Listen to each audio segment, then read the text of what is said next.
Oi, Aline, boa noite. Um instante.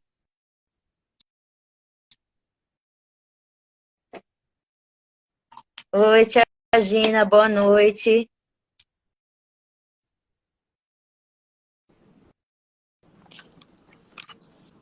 Boa noite, Esther. Boa noite. Tá me ouvindo bem? Tá tudo ótimo. Ótimo, Deixa eu maravilha. só. Vamos esperar entrar o pessoal. Sim. Boa noite, Manu.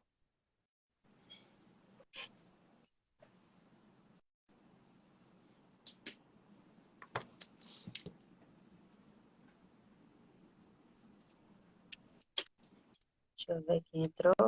Boa noite, mãe. Boa noite, Lígia. Boa noite.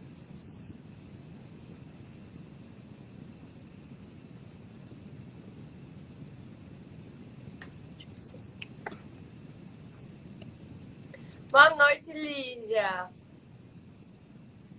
Boa noite, Sérgio e pai.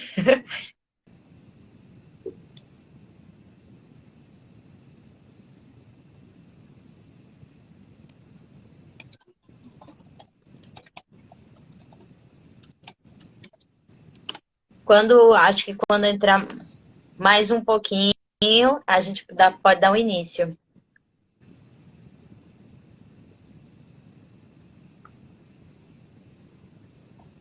Top, top.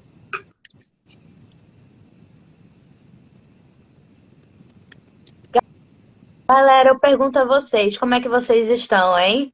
Muito, mais uma vez, estou muito feliz pelas pessoas que estão aparecendo aqui e eu esperamos trazer um conteúdo bem legal para vocês, até para vocês entenderem mais um pouquinho sobre essa fase que é a adolescência, né? Porque acho que a maioria aqui deve ter algum adolescente em casa, deve conhecer algum, já dá para ajudar.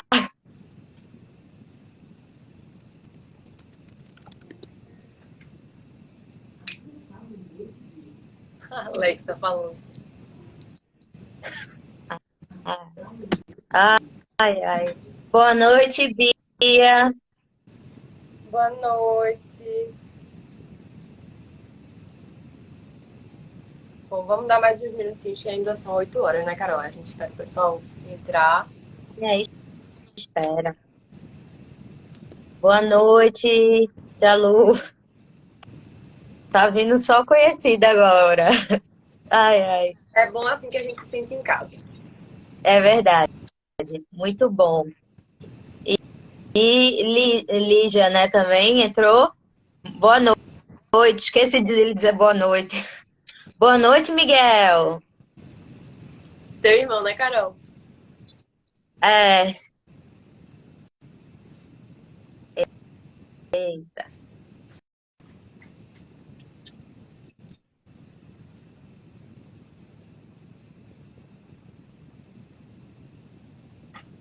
Então, opa. Ai, ai. Então,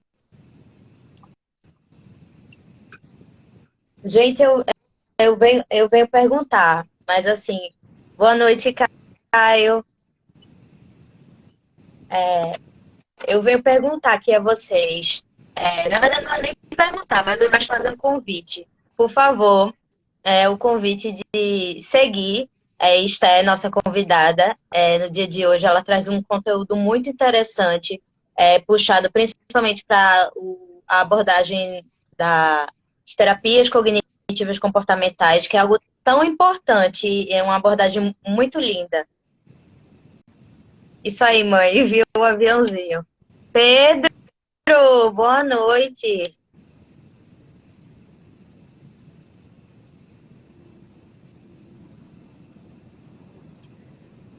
Bom, agradecer a Carol essa oportunidade de estar aqui com vocês hoje, né? Eu acho super importante a gente fazer isso, conseguir trazer um pouquinho. Bom, o avião eu não tenho como calar, mas vamos continuar falando. Espero que não esteja chegando o áudio aí. É bom para a gente trazer um pouquinho de conhecimento, né, para todo mundo, principalmente para essa fase que a gente sabe que é uma fase complexa. Para quem está vivendo e para quem tem um adolescente em casa também é bem complexo, né, não, Carol?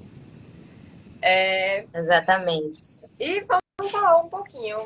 Bom, me apresentando, eu estudei com Carol, a gente se formou juntas, né? E estou me especializando em terapia cognitivo-comportamental. Meu foco é justamente entre a parte da infância e da adolescência, que foi o que eu tive mais contato na parte de estágio, né? Ó, o Vitória entrou, vai vir Boa na noite, parte de Vitória. estágio. Então, eu acredito que Carol também tenha tido contato, né, com essa idade. Então, é uma idade que a gente conhece bem. E que é uma idade que precisa, geralmente, de muita ajuda. É um momento onde muitas pessoas procuram o atendimento psicológico. Então, os pais, a escola recomenda. É quando muitas das dificuldades começam a surgir, a aparecer, principalmente relacionadas à escola, né? Mas vamos falar disso já já. Isso mesmo.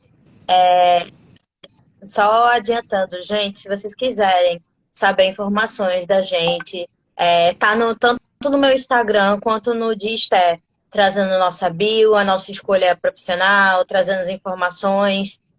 Inclusive, só deixando, meu CRP é o da segunda região, que é o 02 27 175, e o de Esté é o 02, segunda região também, 27 165.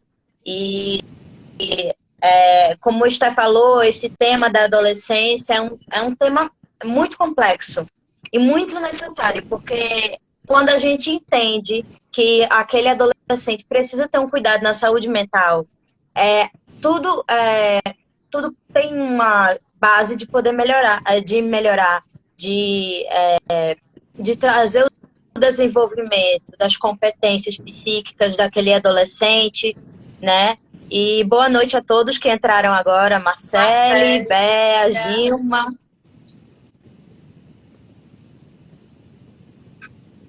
E só adicionando, eu fiz estágio em psicologia do esporte e, assim como o Esté, tive contato com adolescentes.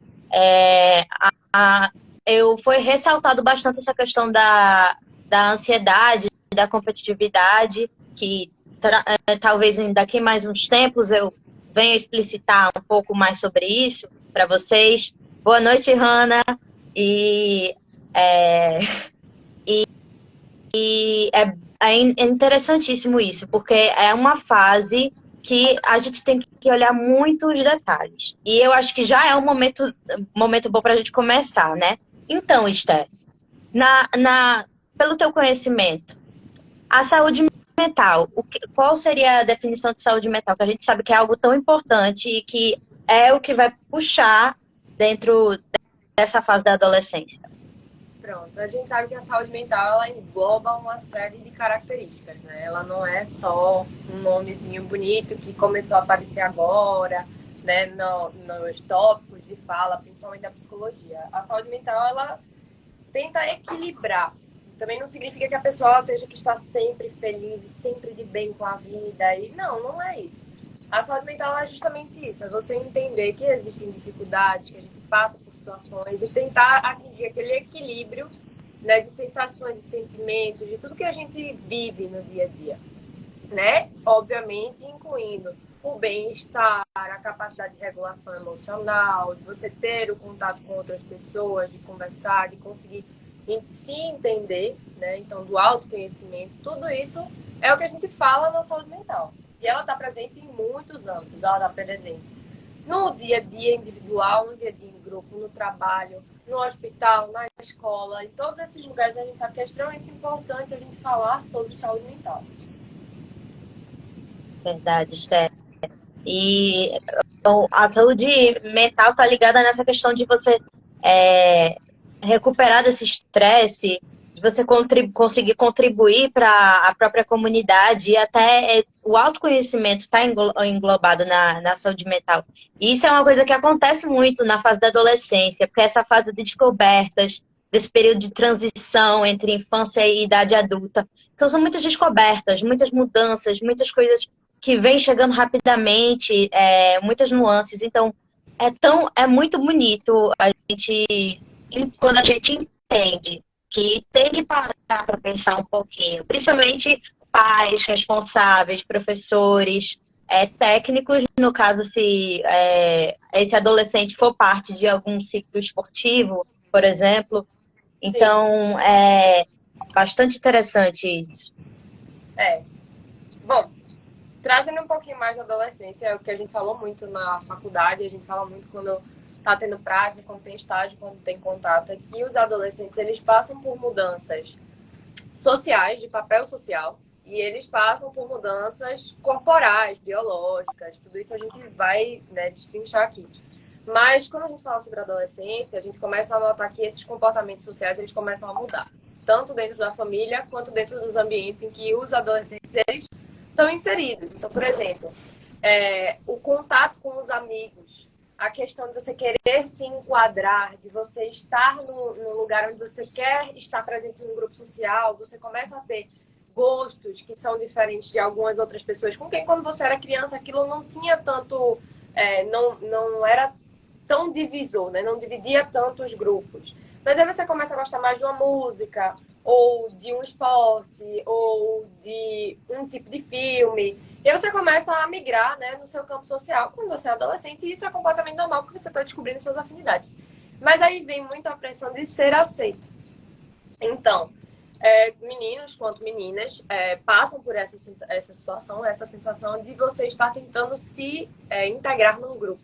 E isso pode trazer causas que são normais, são causas sociais que acontecem, de ansiedade, por exemplo, ou de falta de conexão, ou de medo, ou de angústia perante alguma situação, né? A gente sabe que isso tem muito a ver com a fase, também tem a ver com os hormônios, né? Com a parte biológica, porque as crianças estão crescendo, estão se desenvolvendo, o corpo está mudando, a quantidade de hormônios começa a mudar também, começa a aumentar, e você começa a crescer, seu corpo começa a mudar, vem aquela angústia, você está se descobrindo o que é aquilo, né? O que é que está acontecendo comigo? Às vezes tem aquele sentimento de não reconhecimento, né, não, Carol?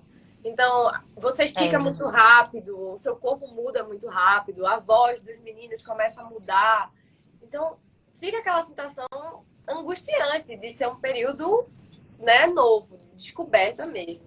Isso é bem, bem legal. Muito interessante isso, né? E quando tem esse desequilíbrio, aí sim pode ocorrer muitas as questões dos transtornos, né? Para pensar, são vários, mas assim, vamos citar os mais comuns, né?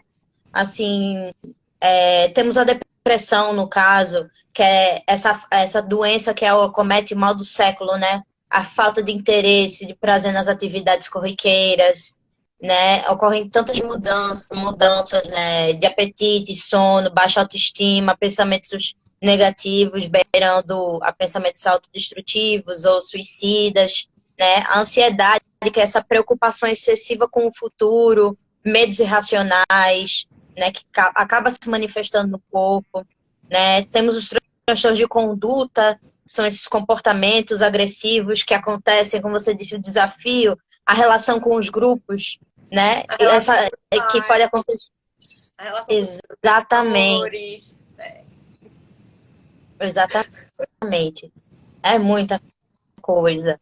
O famoso TDAH, né? Que é esse transtorno de déficit de atenção e hiperatividade que causa muitos problemas na vida escolar, não é, Esther?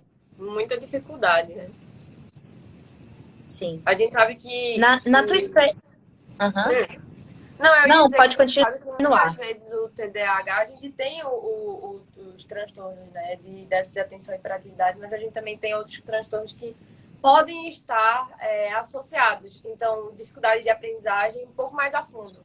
Então, a dislexia, a disgrafia, você tem uma série, né, de diferenças e que são dificuldades que as crianças e os adolescentes eles apresentam em certos graus de conhecimento na escola. Então, quando a matemática começa a ficar um pouco mais difícil, quando começam a entrar operações um pouco mais complexas e a criança ela não consegue, ela criança e adolescente no caso, não consegue entender e parece que aquela chavezinha não vira, e aí ele fica com dificuldade de prestar atenção na aula que está ali, e aí o colega dele está conseguindo, está fazendo todos os exercícios, o professor está lá, está apoiando, diz, não, muito bom, você está indo muito bem, e ele não se sente, não está vendo, não está conseguindo fazer aquilo. Então, é o que a gente fala, a comparação ela é muito grande nesse período. São muitos os tipos de transtorno que podem acometer essa época, mas que justamente pelo acompanhamento escolar e pelo acompanhamento dos pais, você está sempre perto, você sempre oferecer esse cuidado, é uma coisa que a gente consegue ajudar, que a gente consegue identificar, que a gente consegue ajudar, que consegue resolver. Isso é muito legal, né? Eu acho que além do transtorno da atenção e hiperatividade, que é como a gente falou, é a dificuldade de você conseguir se manter focado ali naquele momento, pode ser algo físico, então de precisar se levantar, ou de se mexer, e de bater, e de ficar angustiado, ou pode ser algo só mental. Isso é muito interessante também, porque às vezes quando a gente fala de crianças e adolescentes que têm TDAH, as pessoas entendem que sempre está ligado à hiperatividade e não está, né? Pode não estar ligado, pode ser só o TDA. Então, a criança, ela tá aqui, mas ela não consegue focar, ela tá prestando atenção, ela tá olhando, você jura que ela tá entendendo tudo e a cabeça dela tá em outro canto. Ela não tá ali no momento, ela não tá compreendendo, ela não tá fazendo as associações, né? Isso é bem difícil. Ó, Marcel Pires disse, alta cobrança pela comparação, exatamente. E aí, como é que a gente acabou de falar, que a gente traz? A ansiedade, a depressão pela falta de conexão, muitas vezes com o meio, com os colegas, isso traz uma dificuldade de reconhecimento da criança, do adolescente, que somos seres sociais, a gente precisa se identificar com o outro, se identificar com a sociedade, com o grupo, né? E aí eu acho que a gente também ficou de citar, Carol, o transtorno alimentar e o transtorno bipolar, não foi? Vamos falar um pouquinho. Foi. O alimentar traz comportamentos disfuncionais relacionados à comida. É muito comum em meninas, porque a população feminina, a gente sofre com uma pressão estética desde muito cedo. Isso, às vezes, acaba acometendo na adolescência, quando há essa mudança corporal, a entrada da menstruação, da primeira da menarca, que é a primeira menstruação, a entrada, essa mudança dos hormônios. Então, é muito comum isso acontecer. E também o transtorno bipolar, que tem a alternância desses do períodos de humor elevado e de mania, né? E períodos de humor deprimido. E isso é bastante interessante a gente tocar nesse ponto dos transtornos na adolescência, Esther, porque Beatriz, Bea, ela trouxe aqui uma pergunta. Meninas, como diferenciar as características da adolescência dos sinais e sintomas do transtorno? Engraçado, a pergunta não apareceu para mim. Tu repete, Carol? Pronto, vou repetir. Meninas, como diferenciar as características da adolescência dos sinais e sintomas do transtorno? Pronto, isso é muito interessante, né? E é para isso que muitas vezes a gente utiliza de métodos e técnicas de testes que são já baseados em estudos comprovados e que aqui no Brasil eles passam por uma aprovação. Então, tipo assim, não é qualquer teste, não é qualquer... como é que a gente pode falar? Não é qualquer ferramenta que é aprovada no Brasil para que você possa testar a criança. Por exemplo, uma pessoa que tem um olhar mais treinado, que tem anos de prática, consegue identificar, ao observar alguém por um certo período de tempo, uma criança ou um adolescente, justamente as características que a gente busca, por exemplo, na hiperatividade, né? No déficit de atenção e hiperatividade, porque é uma coisa que a gente consegue ver, tem comportamentos que a gente consegue notar, mas muitas outras coisas não. Então, por exemplo, a depressão na adolescência é uma coisa complexa porque você pode não notar aquele comportamento específico na criança, mas no adolescente. Mas quando você propõe um teste que vai avaliar o pensamento, a cognição, como é que ela reagiria perante a uma situação, ou o que ela pensa da vida dela, sobre ela, naquele teste, a gente tem o parâmetro para medir, a gente consegue identificar esses padrões e saber o que é que aquela criança está passando, o que é que aquele adolescente está passando, se aquilo é ou não, por exemplo, um quadro depressivo. Porque qual é o problema?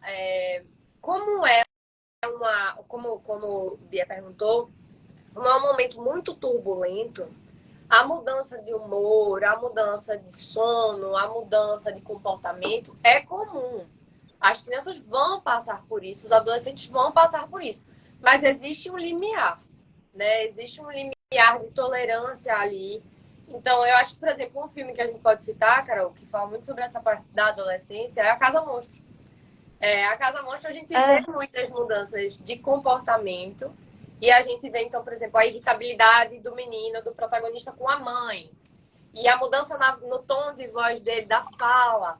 O medo ou o interesse dele, a curiosidade dele. O jeito como ele começa a se comportar perto de meninas, de meninos. Então, são comportamentos normais. A gente consegue identificar que aqueles são comportamentos normais, aquelas são dificuldades normais. Mas outras coisas não. Então, é por isso que servem os testes e é por isso que serve a avaliação psicológica, para que a gente possa identificar isso.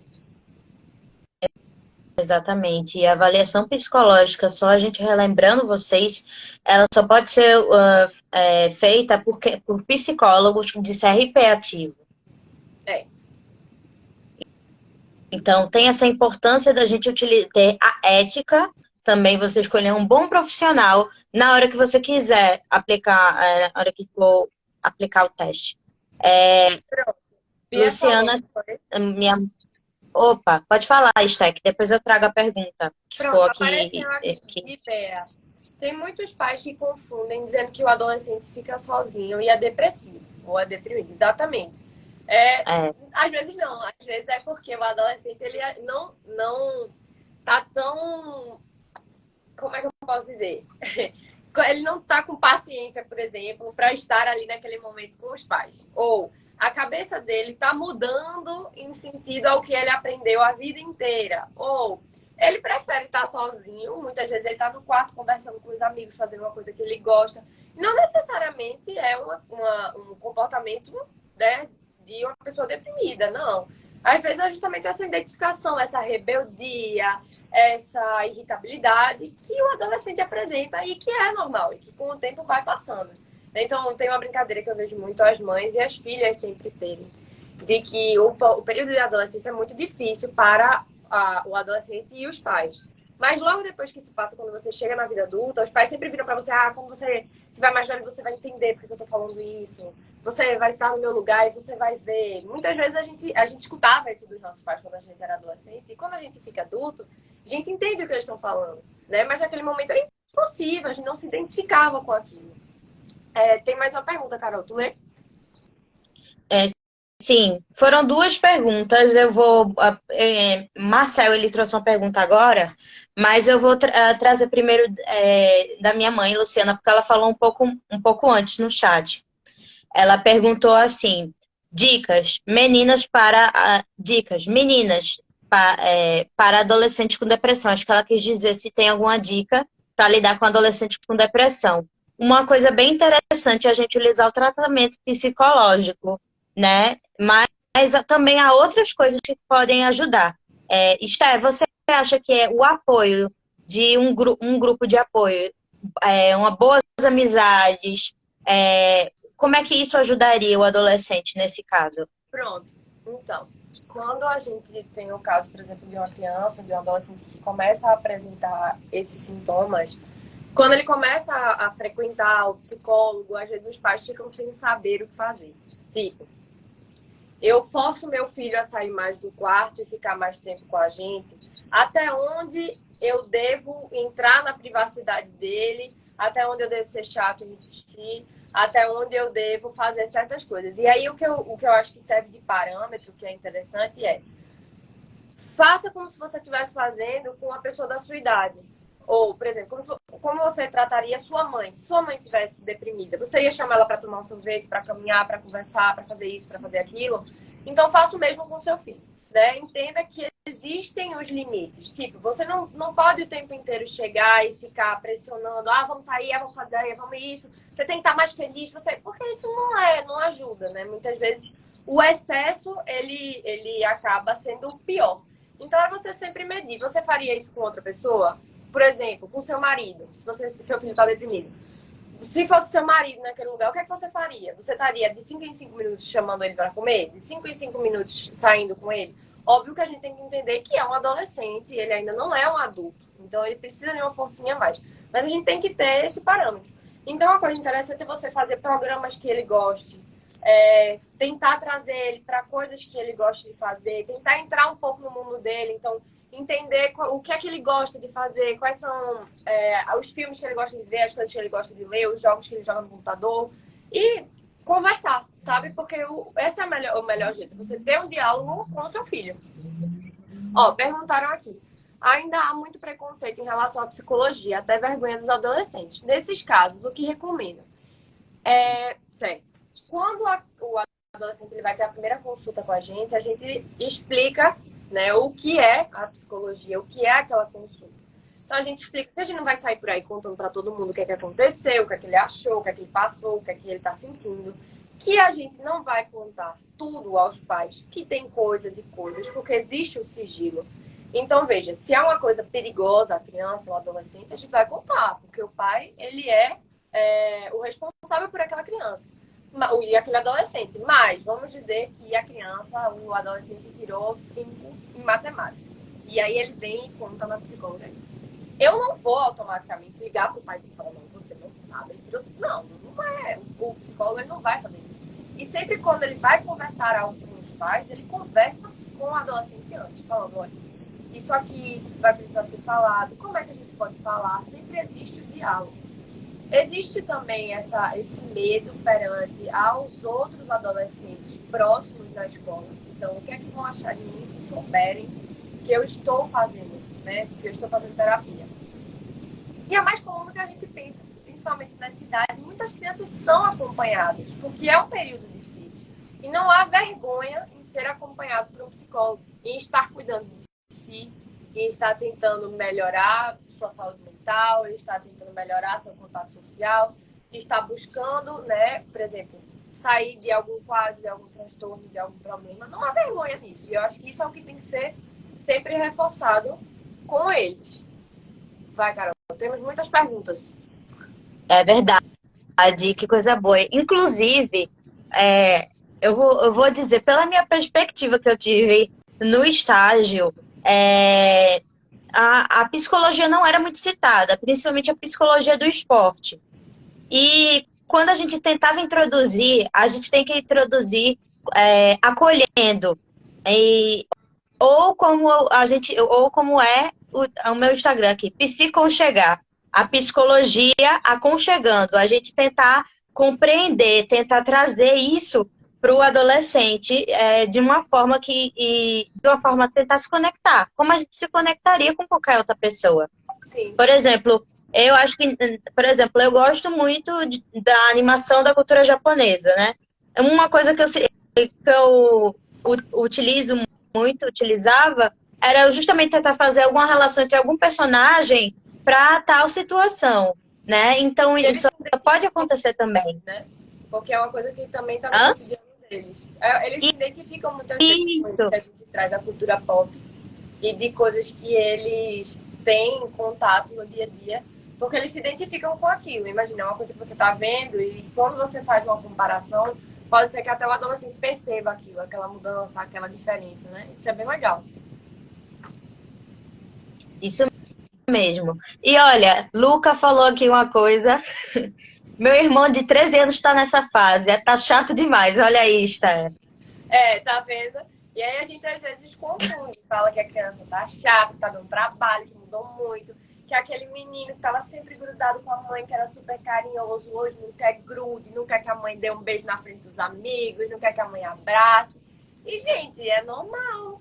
Né? Ele tá passando por uma fase de mudanças e ali de crescimento, onde muitas vezes os adolescentes eles querem se afirmar mais responsáveis e mais maduros, né? Eles querem estar ali naquele momento e serem autossuficientes, estarem lidando com as coisas bem, os amigos verem que eles são descolados. E aí, quando a gente vê, ele não quer que a mãe faça isso, que a mãe faça aquilo, eu faço. Os amigos saem de perto e é o maior chamego com a mãe de novo. E isso é normal, né? Isso é normal, isso acontece. Ó, perguntaram aqui sobre ataque de pânico. Então, o ataque de pânico é um tema bem interessante, um tema bem extenso, né? Mas vamos tentar falar rapidinho para também não se estender tanto. Como lidar com a pessoa que está entrando em uma crise ou um ataque? Isso é importante porque muitas crianças e muitos adolescentes passam por isso e é difícil da gente saber como ajudar. E, inclusive, a gente tinha separado uma técnica para hoje, não foi, Carol? Que pode ser utilizada, por exemplo, nesse momento. A gente pode falar, inclusive, da técnica, que é a técnica dos 5 sentidos. Vamos tentar fazer todos juntos. Esté, 2 honras para você. E eu vou aqui gesticulando aqui para vocês. Eu acredito que você tenha mais prática com a técnica dos 5 sentidos do que eu, Carol. Se tu quiser fazer, porque eu me lembro mais da de respiração, que foi a que eu sempre usei. Mas se eu não estou enganada, a técnica dos 5 sentidos é justamente você utilizar o seu ambiente num momento de ansiedade, num momento de crise, num momento de pânico, e identificar coisas que estejam dentro dos 5 sentidos. Então, gosto, que você possa usar a audição, que você possa usar a visão, que você possa usar o olfato. Então, por exemplo, no momento onde a pessoa está tendo essa crise de ansiedade ou que ela está tendo um ataque de pânico, o foco dela está completamente perdido ali naquele momento. Então, a gente precisa centrar para essas sensações, para que essa sensação de medo, de alarmante, de que algo está acontecendo, de ansiedade, ela seja um pouquinho reprimida para que a gente possa ter o controle da situação e pensar racionalmente. Então, por exemplo, vamos falar da visão, que é mais fácil, né? Então, vamos achar 5 coisas ao nosso redor, que é no sentido da visão, que sejam, por exemplo, de uma cor tal. Então, da cor roxa. Então, a gente vai identificar naquele ambiente onde a gente está coisas dessa cor. Então, uma caneta, um copo, uma planta, uma flor, a cor da parede. Então, você vai pedindo para que a pessoa ela cite essas 5 coisas. Então, o foco dela começa a mudar, né, não, Carol? Então, vamos dar um exemplo, por exemplo, de outro sentido. O dos 5 sentidos, como você falou, ele é bem interessante porque pode ser ou de uma cor, ou de uma textura, alguma coisa, ou simplesmente só dizer 5 coisas que estão ali, naquele momento. Sim. É bem interessante. Uma coisa. Depois vem as... Isso, muito bem. E depois vem 4 coisas que eu posso tocar. Aí, ou 4 coisas que eu posso ouvir. Vai depender do que estiver naquele ambiente, mas 4 coisas que eu posso tocar. No caso, eu poderia tocar aqui no meu cabelo, poderia tocar aqui no meu óculos, posso tocar no meu rosto, nas minhas mãos. Esse exemplo pode ser, como o Esther trouxe, pode ser 5, ou só pode ser 4 coisas, tanto que estejam no momento, ou 4 coisas que tenham aquela mesma característica, tem alguma característica que esteja relacionada. Posteriormente, são 3 coisas que você pode ouvir. Eu estou ouvindo aqui o som do ar-condicionado, eu estou ouvindo a minha voz e estava ouvindo a voz de Esther. É isso aí. E depois tenho 2, que os 2 sentidos 2 coisas que eu posso sentir o cheiro. Eu posso sentir o cheiro do meu cabelo e, por exemplo, posso sentir o cheiro da blusa, no caso aqui. Não vou fazer isso porque estamos em live. Brincadeira.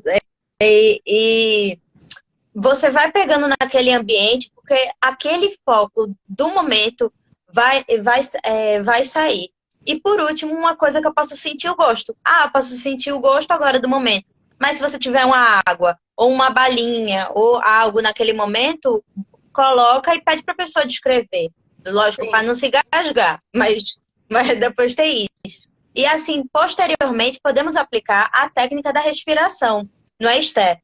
E aí entra você. Como é que essa seria essa técnica, Esther? Bom, essa técnica é uma técnica que é usada há muito tempo e a gente sabe que a respiração é fundamental quando a gente quer se concentrar ali no momento ou justamente tentar acalmar os nossos sentidos. Então, por exemplo, quando você vai meditar, você faz a respiração consciente, você faz respirações mais longas para justamente você controlar a sua respiração, tentar nivelar o seu batimento cardíaco, ter o foco ali naquele momento. Então, por exemplo, eu gosto de fazer sempre o seguinte: a gente pede que sejam feitos 5 segundos de inspiração. Desculpa, vamos lá. 3 segundos de inspiração, 4 segundos segurando e 5 soltando. Então a gente respira 1, 2, 3, segura e solta. E isso a gente faz exatamente, segura por um tempo e solta por mais tempo. Porque assim a gente começa a regular. Então imagina, uma pessoa que está chorando muito. E ela tá naquele momento, ela não consegue parar de chorar porque ela tá muito agoniada, ela tá muito nervosa. Isso pode ser usado com criança pequena, com adulto, com adolescente, com qualquer pessoa. Então, quando você começa a fazer esse exercício de respiração, muitas vezes a gente escuta. Quando a pessoa tá chorando, respira, respira, bebe uma água. Por quê? Porque isso para. Quando você tá bebendo água, você não consegue chorar, você não consegue soluçar. Então, é como se você desse aquela pausa, estivesse segurando ali o ar e soltasse. A mesma coisa acontece sem a água. Então, você respira, segura e solta devagar. Isso vai regulando o seu corpo, né? Isso é muito legal, isso é muito interessante. Você pode fazer pelo tempo que você quiser. Então, você pode fazer mais segundos, menos segundos. Isso vai de cada pessoa. E a contagem também ajuda. Porque aí você, em vez de focar a sua cabeça naquelas palavras, naqueles pensamentos que estão passando, aquela coisa, aquela confusão, você conta. E contar é um processo ativo. Então, você tem que pensar no número. Nem que você conte sem falar 1, 2, 3 na cabeça, você está imaginando. Então, também é uma coisa que está trazendo o seu foco. Perguntaram aqui, o que vocês acham na área de psicologia EMDR? O que é EMDR, Carol? MDR. Eita. Eu fiquei na dúvida. Essa Tu consegue também. explicar um pouquinho Essa melhor pra gente? Solar Via é da Flavinha. Tu consegue explicar um pouquinho mais sobre essa da psicologia MDR, por gentileza? Que assim, gente, mesmo a gente sendo formado em psicologia, tem alguns assuntos. A psicologia é um campo extenso, acaba que alguns assuntos. Isso, acaba que alguns assuntos a gente não tem tanto conhecimento, ou até gnose mesmo. Aí, Flavinha, se tu puder explicar um pouquinho aqui a gente pode talvez tentar trazer a nossa opinião. Marcel trouxe.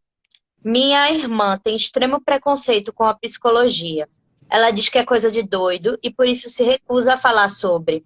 Nota que uma amiga psicóloga a diagnosticou com depressão. Como prosseguir nesse caso? É complexo, mas é uma coisa muito interessante da gente falar, porque assim, muitas vezes a pessoa ela tem preconceito com coisas que ela tem medo, né? Então, muitas vezes a pessoa ela tem medo ali daquele processo. Então, vamos dizer que ela esteja deprimida, ela tá triste, ela não sabe como lidar com aquilo. E falar sobre aquilo para alguém a deixa com medo, né? Então, é uma coisa que você para e pensa, poxa, é muito...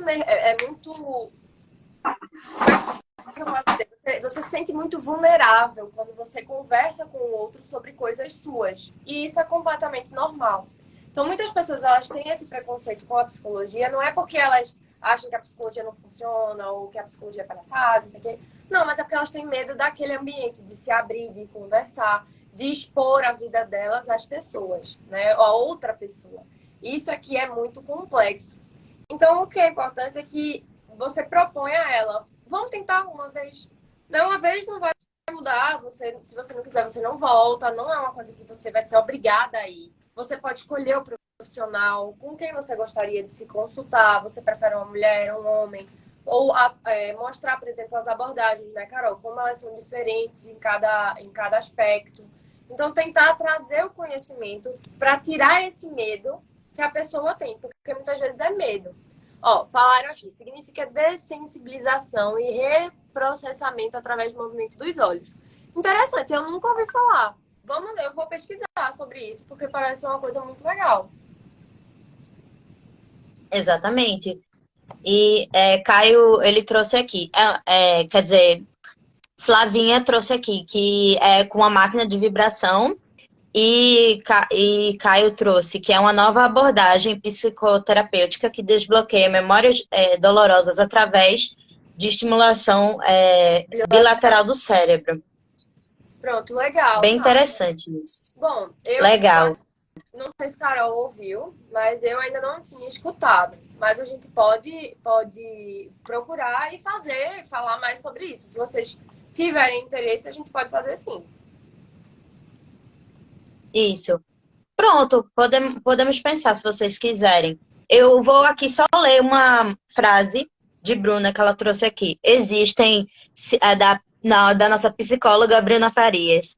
Existem sinais da depressão. É essencial que os pais, mesmo com a vida corrida, estejam presentes juntos de seus filhos para perceberem tais sinais e tomarem as devidas providências.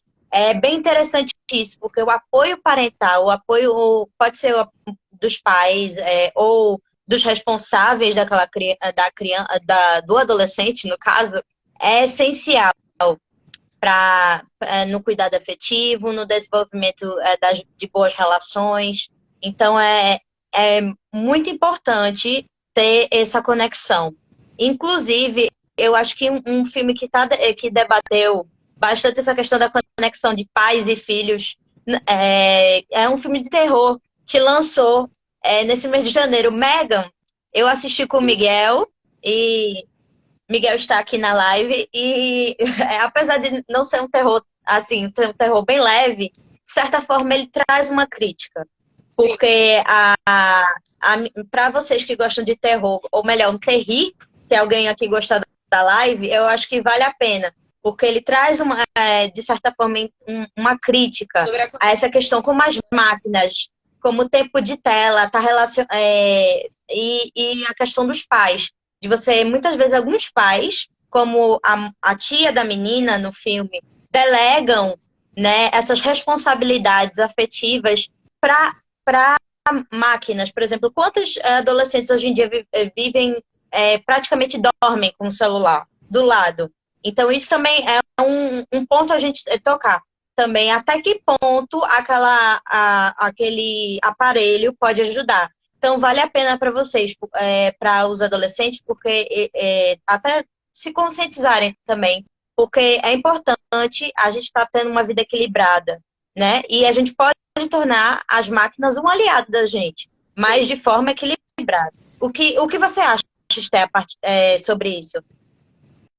Eu acho que é um tema bem complexo e bem legal para a gente continuar falando e trazer um pouco mais aprofundado em outros momentos. Eu queria só falar, Carol, que, por exemplo, Lígia colocou aqui que ela conhece um psiquiatra que está fazendo esse uso dessa técnica e que está tendo resultados positivos. Então, teu irmão também trouxe um pouquinho sobre o que é essa forma de terapia. Achei bem legal. Isso é uma coisa que a gente poderia estudar para falar. Eu acho que para fechar um pouquinho, a gente trazendo essa questão da tela e do conteúdo digital, de como o jovem está inserido nisso, essa questão da aceitação, de se identificar dos grupos e dos adolescentes, ela está muito ligada hoje às redes sociais. Então, os transtornos alimentares, como a gente falou, justamente a ansiedade, a comparação, tudo isso está muito ligado com o que os jovens eles consomem na internet, nas redes sociais, né? A gente está tendo uma mudança maior agora com essa mudança até da internet mesmo. A internet ela vem mudando, ela está mais preocupada no que é que a gente está dando aos jovens de conteúdo, o que é que as pessoas estão tendo acesso, o que é politicamente certo, o que não é. O que é legal e o que não é legal. E isso é muito legal de estar acompanhando essa mudança justamente para a gente tentar proteger as crianças e os adolescentes dessa carga que a gente recebe o tempo inteiro de estímulo visual, de estímulo sonoro, de estímulo social que a gente recebe nas redes sociais. Né? Eu acho que isso é um tema muito importante e a gente pode depois também, numa próxima live, entrar sobre essa questão de videogames, jogos, vídeos, o TikTok, o Instagram, o YouTube, o conteúdo, tudo que é produzido e como é que esse conteúdo atinge essas crianças, né? Esses adolescentes. Eu acho que isso é bem legal da gente falar num futuro próximo. Exatamente. E é interessante a ansiedade, né? Que eu acho que a gente poderia trazer um pouquinho sobre isso, né, Esther? Na tua opinião, o que é que prevaleceu no teu campo de estágio? Tu prevaleceu o TDAH, a ansiedade? Pronto. Uma coisa que a gente vê muito, Carol, em colégio, com adolescente e com criança, é que geralmente os transtornos eles vêm em combos, né? Eles não vêm sozinhos, geralmente eles estão muito interligados. E isso é uma conversa que dentro da psicologia se tem muito. Sobre como, por exemplo, os manuais de identificação de transtorno e tal, eles têm essas, meio que, como é que se diz? Eles têm esses padrões de transtornos que às vezes a criança está um pouco fora, ela está um pouco dentro, ela está um pouco ali, um pouco aqui e não está justamente dentro daquela caixinha que foi construída. Então ela não tem todos aqueles sintomas, ela apresenta sintomas aqui, apresenta sintomas ali. Então, por exemplo, crianças que têm TDAH geralmente têm outros transtornos juntos, agregados. Então a ansiedade, por exemplo, o TDAH e a ansiedade eles andam muito de mãos juntas. Não é que todas as crianças que têm o TDAH têm ansiedade ou todas as crianças que têm ansiedade têm TDAH, mas elas podem aparecer conjuntamente. Porque, imagina, se você tem essa dificuldade de aprendizagem, de foco, de estar ali no momento, você tem uma pressão social, muitas vezes, muito maior. Né? Uma pressão para você ser quietinho, para você prestar atenção, porque você não... Por que você... A comparação de por que você não consegue ficar sentado quando seu irmão consegue? Por que você não conseguiu fazer aquele exercício quando fulano conseguiu? Por que você não prestou atenção? Então, tem essa carga dessa comparação e isso pode gerar uma ansiedade, né, na criança e no adolescente. Isso é muito preocupante e é muito difícil, porque até que você enxergue até que você enxergue aquele transtorno, até que você tenha o diagnóstico, até que a criança venha a falar sobre isso, você tem uma bagagem, uma carga anterior que é muito pesada, né? Hoje em dia, como a gente fala, está se melhorando muito, porque as pessoas estão muito mais atentas a isso. Então, se descobre muito mais cedo, se ajuda muito mais cedo, se corrige esses problemas muito mais cedo. Ó, falaram aqui, Todd é uma belezura, contém ironia. A gente teve uma vez uma palestra com... Tu lembra o nome dele, Carol? Era aquele psicólogo que trabalhava no centro de atendimento às crianças. No CRAS, no CREAS, Tô não. lembrada. João Só que eu não tô Miguel, era alguma lembrada. coisa assim. É Já João já Vitor ou eu alguma lembro coisa o nome assim? dele. Ele Ah, é. Acho que sim. Que foi naquela aula de Valéria. Ele era um profissional muito interessante. Ele trabalhava justamente com crianças que tinham passado por situações traumáticas. E ele dizia que, para ele, todas as crianças tinham TOD.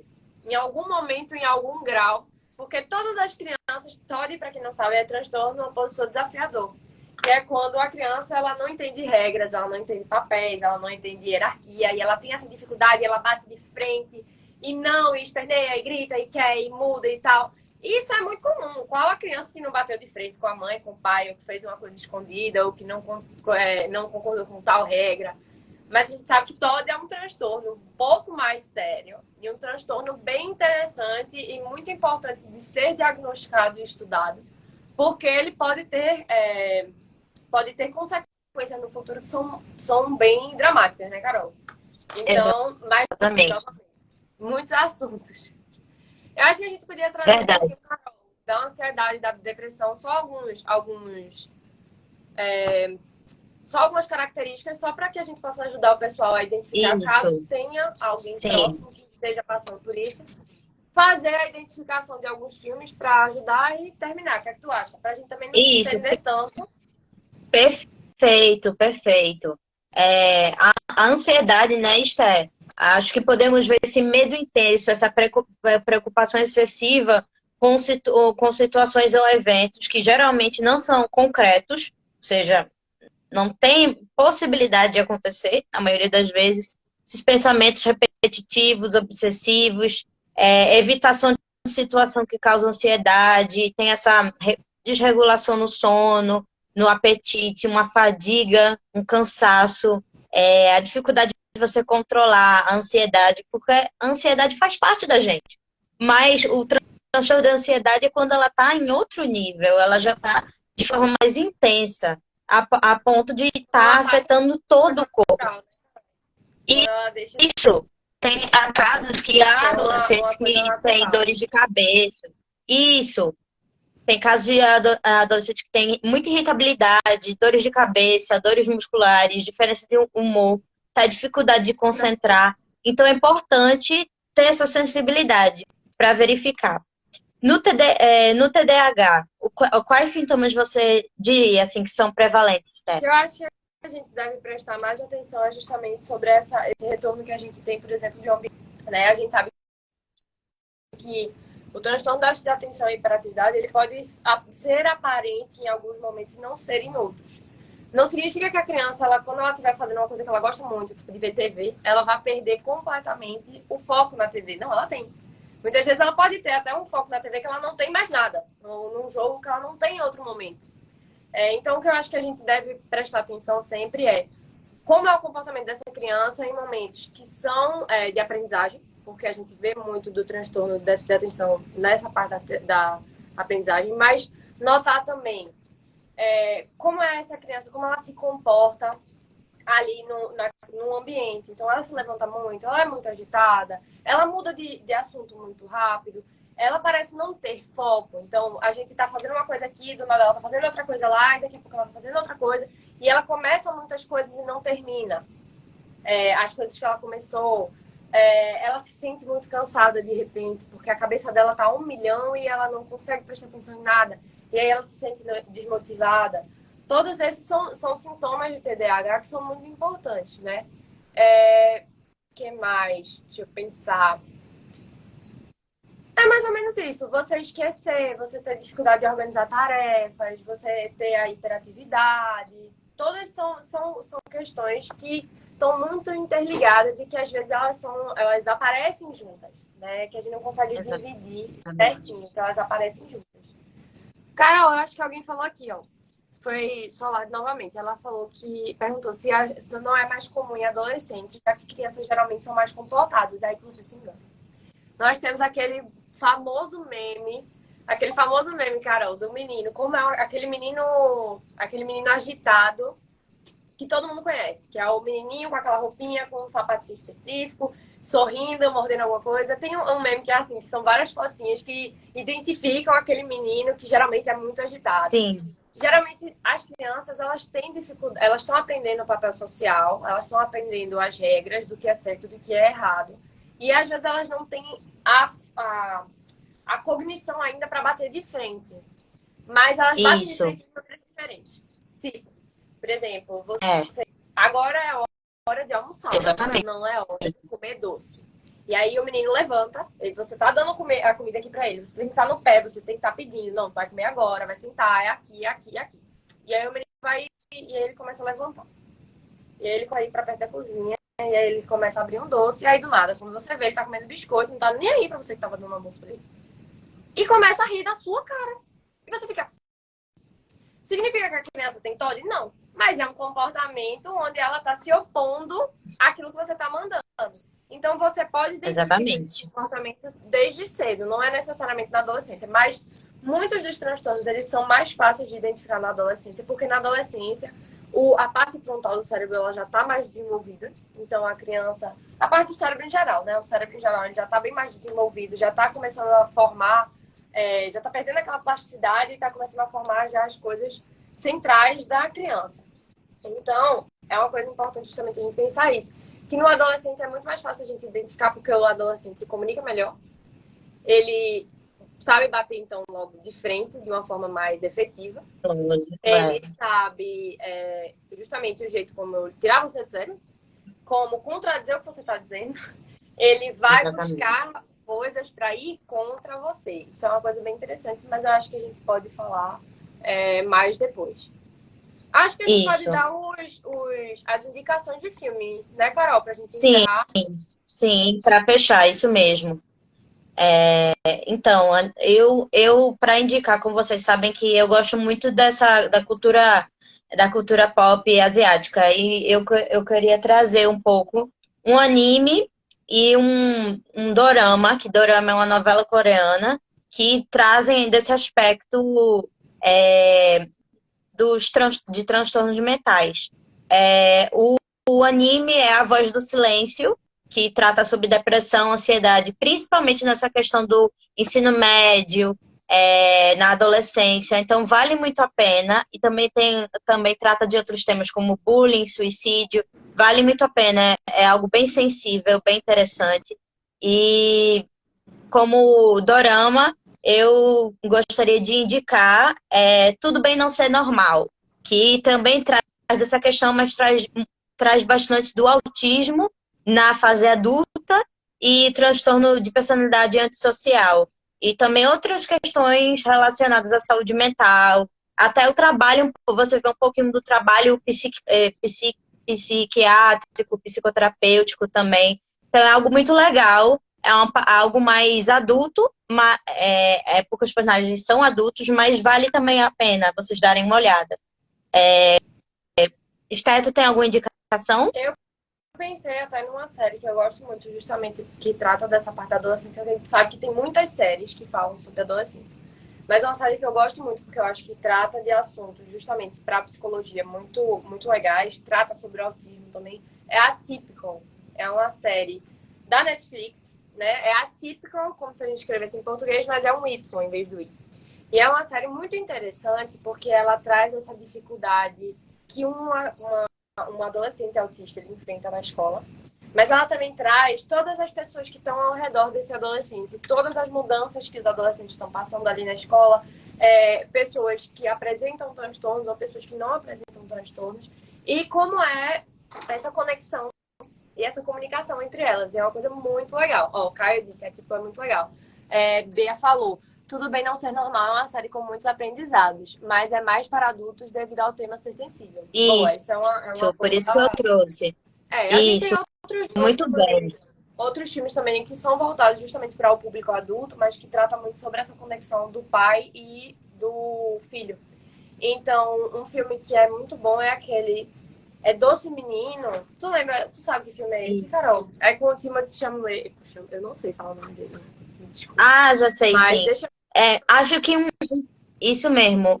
Doce Menino, acho que é com ele. Agora, a Solavia trouxe. Assistir todos, tem Advogada Extraordinária. Esse é ótimo e até um pouco mais leve do que Tudo Bem Não Ser Normal. Então, se você quiser algo mais leve, eu indicaria Advogada Extraordinária. Porque o nome é inteiro, não estou lembrada todo. Mas obrigada pela sugestão, Flavinha. Obrigada também, Bea, por relembrar. Tudo Bem Não Ser Normal tem que explicar também. E qual era o outro que tu queria dizer, Está? Tem mais algum filme? Querido Menino. Agora é um filme justamente para um público mais velho. É um filme que fala um pouco sobre a conexão entre um pai e um filho. E esse esse filho ele tem problema com o uso de drogas. Ele começa a ter esse problema na adolescência. Ele mostra justamente comportamentos onde ele bate muito de frente com o pai. Da autoestima dele mesmo está muito balançada. É um assunto muito legal. É um filme muito interessante. Eu não recomendo para adolescentes, né? Porque é um filme já com uma temática um pouco mais pesada. Mas é um filme muito bom. Bom, Certo. eu gostei Mais muito de hoje. Foi muito legal. A live foi massa. As perguntas foram muito boas. Eu queria agradecer a Carol por ter me chamado, ter dado essa oportunidade. Espero que seja a primeira de muitas. E a gente tem a muito primeira de conteúdo muitas. para dar. A gente tem muito conteúdo para dar e foi muito legal mesmo. Queria agradecer a todo mundo também que está aqui. Minha sogra, meu namorado que estão aqui me vendo, me dando uma força. E para todo mundo que está envolvido nisso, né, Carol? Isso é muito legal. A gente está aqui só para começar mesmo. E tem muita coisa pela frente. Isso é massa. Eu quero agradecer a todos que puderam participar dessa live, que entraram. Muito obrigada mesmo. Mais uma vez eu quero agradecer, Esté. É uma honra. Sinta-se convidada. Foi a primeira de muitas, sim. É uma honra estar fazendo uma live com você.